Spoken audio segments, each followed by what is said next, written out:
Let's talk about some players that you can steal off the Week 13 Fantasy Football Waiver Wire.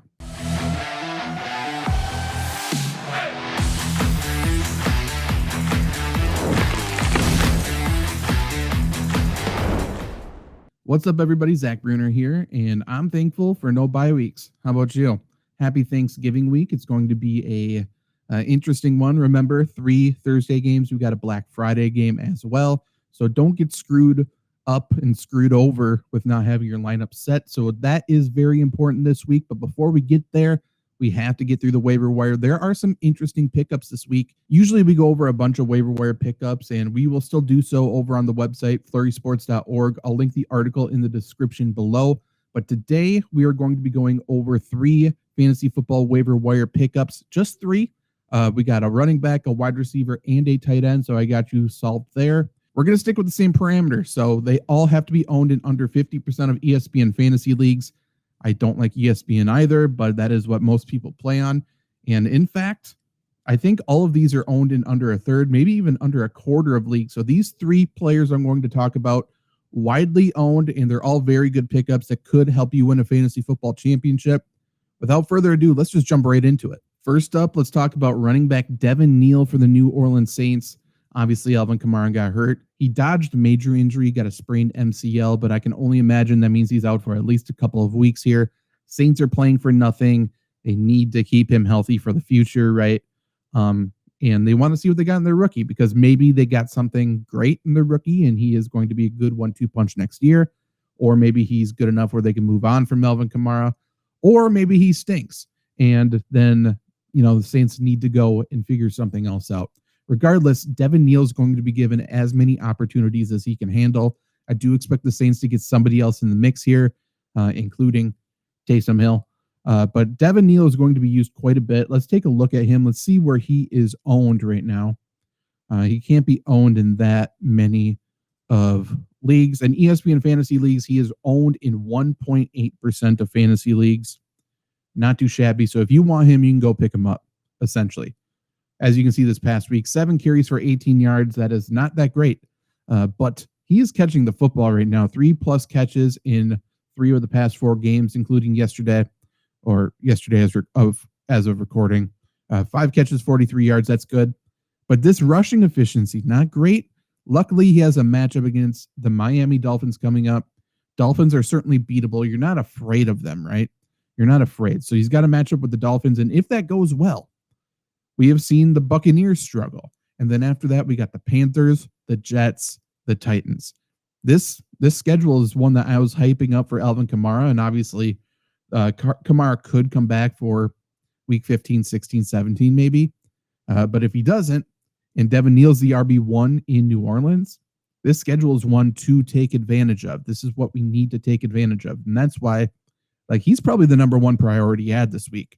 Off of pure speculation. Even if you're adding him and you want to wait, if you want to add him and not play him against Miami, fine. You know what I mean? Fine. But you need to prevent other people from grabbing him, even if you drop your kicker and pick up Devin Neal, and then you can do the dick move of dropping Neal before kickoff on Sunday and pick up the kicker of your choosing.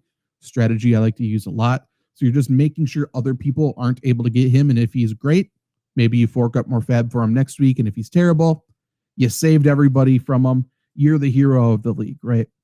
But yes, Devin Neal obviously got a big workload this past week. Let's take a look at the overall snaps after Alvin Kamara went down.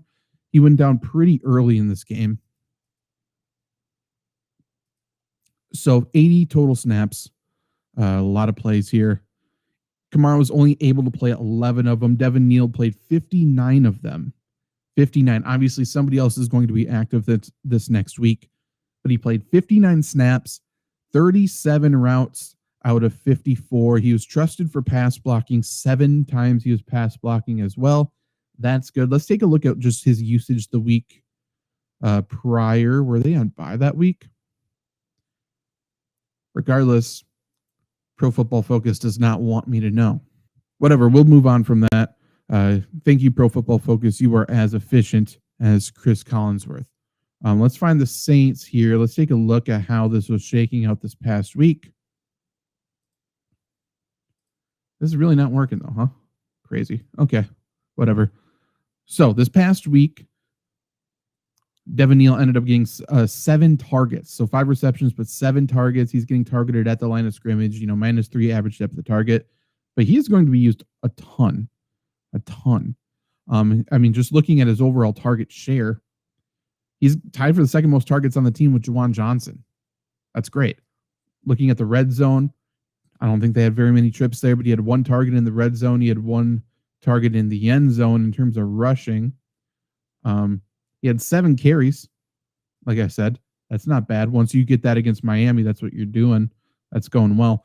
I would assume in the red zone, in the end zone, or on the goal line, rather, they're probably going to be going with Taysom Hill more often than not.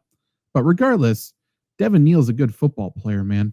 He's a really good football player, in my opinion. I think he can do a lot for the Saints. I think he can do a lot of what Alvin Kamara has done.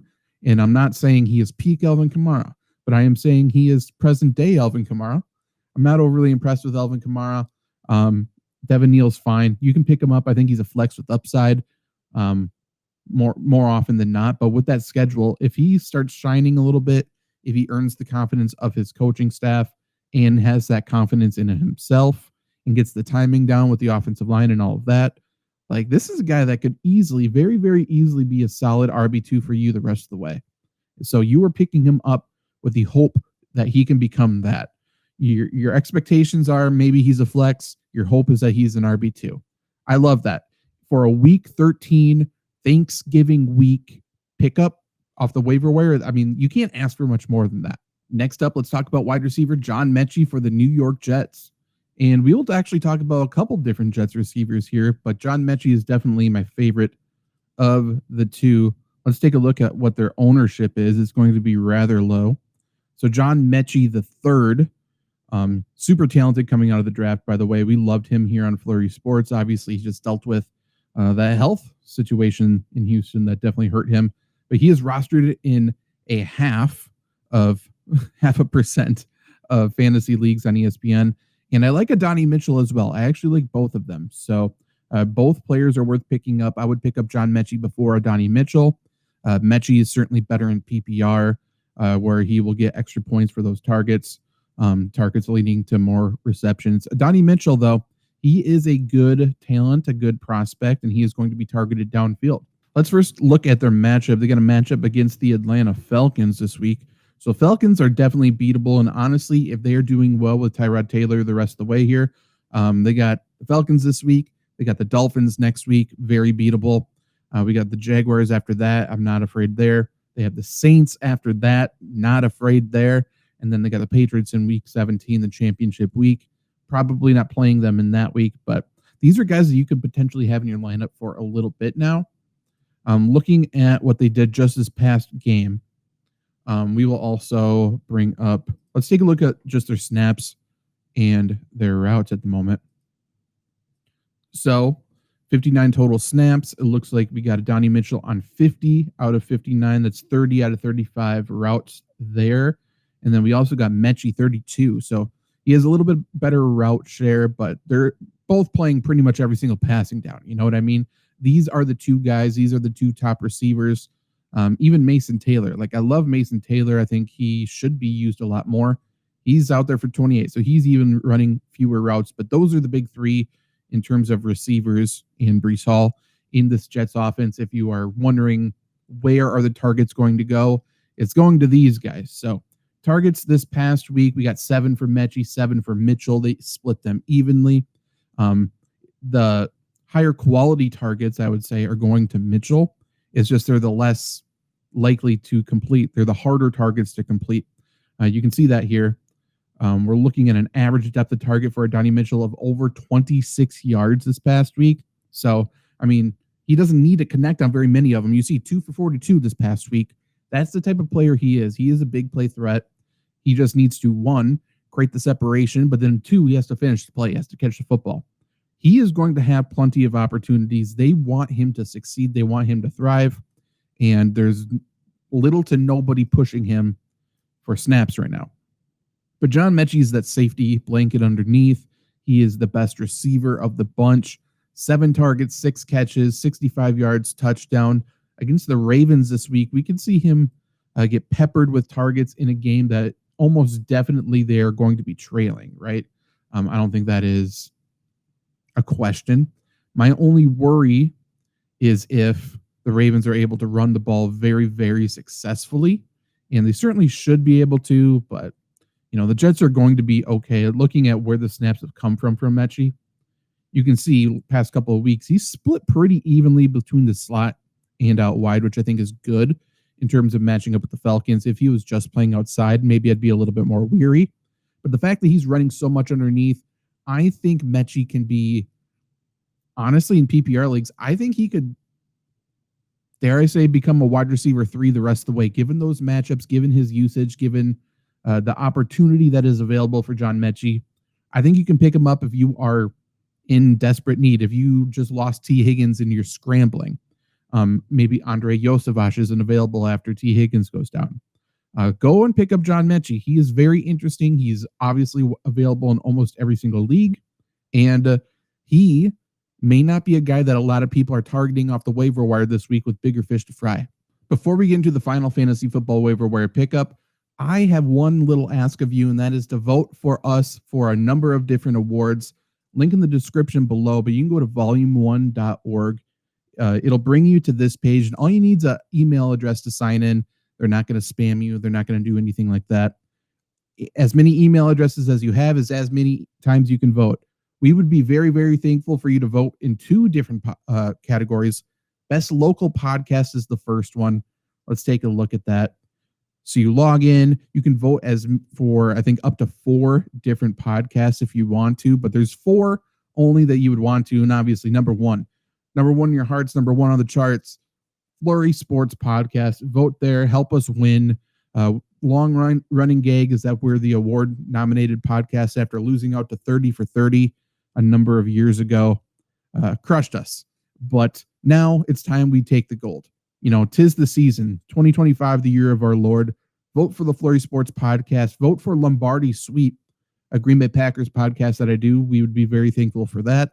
And then if you'd also like to vote for I Don't Think So, that's my sister's podcast. That would be very cool to get us all 3 of the top ones. And then a podcast I have that I have not uploaded to for a very long time. If you wish to do so, you do not need to vote for this one, but Fantasy Football by Committee, it'd be kind of funny to win without really uploading there. But definitely vote for the Flurry Sports Podcast. Vote for Lombardi Sweep. We would be very, very thankful. And if you have a couple extra seconds, it really doesn't take very long. If you have a couple extra seconds, you go to Best Local News Writer. There's only 10 in the category here. You scroll down to the bottom. Zach Brunner, the one and only, the one you're talking to right now. If I have ever helped you in fantasy football, if I've ever made you laugh, either at me or with me, please vote for me for the best local news writer. I would be very thankful to win this. There's an actual awards show that we get to go to with, and we get the awards, but if I get to give any speeches and we swept the podcast category, if I'm the best local news writer and I'm talking to a room full of journalists, a room full of local news people, I'm going to tear it down a little bit. I'm going to say what's on my mind. I'm going to, maybe go off the cuff, but if you guys have anything you want me to say and you are the ones who helped me win, trust me, I'll put it into a speech, and we are for sure recording all the happenings that go down. It's going to be very good content for you. It'll be entertaining. So please be very thankful. We got like 2-ish weeks to vote here. Sign in with the email address, vote for the best local podcast, best local writer. And if you find other things you want to vote for on there, bless you. Just not in the 2 categories. Thank you very much. Now, let's talk about the final fantasy football waiver wire pickup. We're going to go to the tight end group, a guy that I have been long awaiting his return, Brenton Strange of the Jacksonville Jaguars. So let's take a look at Brenton Strange, who had a very good week. Again, Zach Brunner, please go vote. Now, Brenton Strange, you can see, let's talk about his ownership first. Let's see how owned Brenton Strange is. Like I said, everyone we're talking about today is not owned at all. Under 11%. We're talking about 3 players that we talked about. Are the 3 players we talked about don't even add up to 25%, much less are under 25%. So widely available, deep league guys.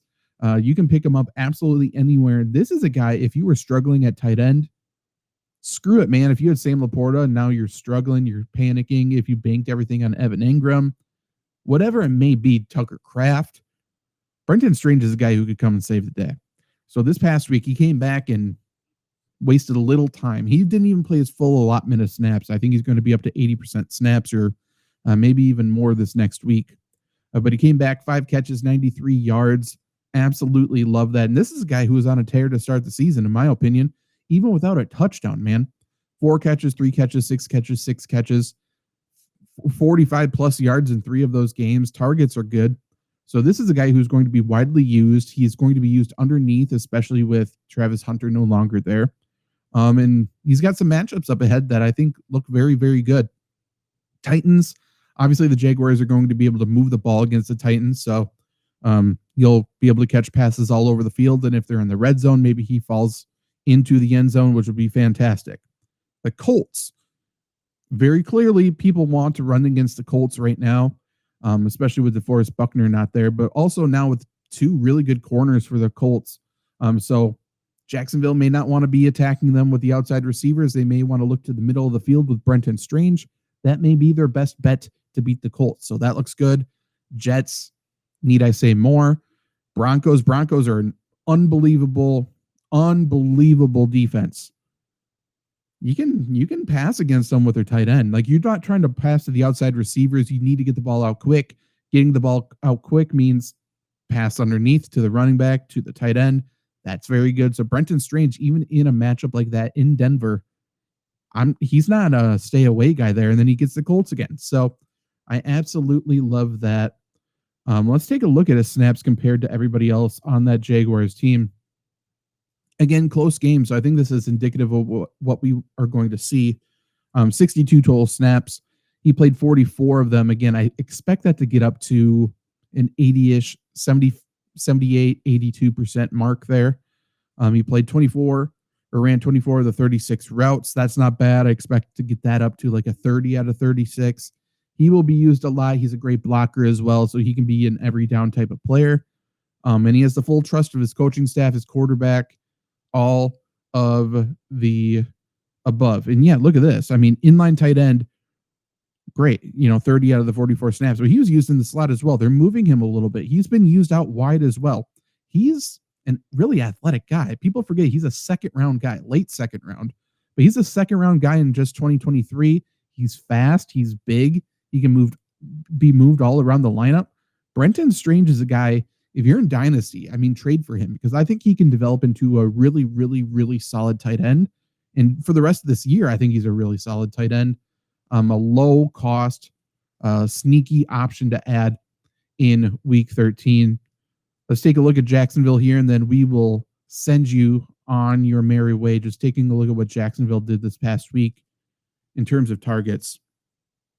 Again, Brenton Strange, 5 targets, 1 less than Myers and Parker Washington. I don't mind that whatsoever.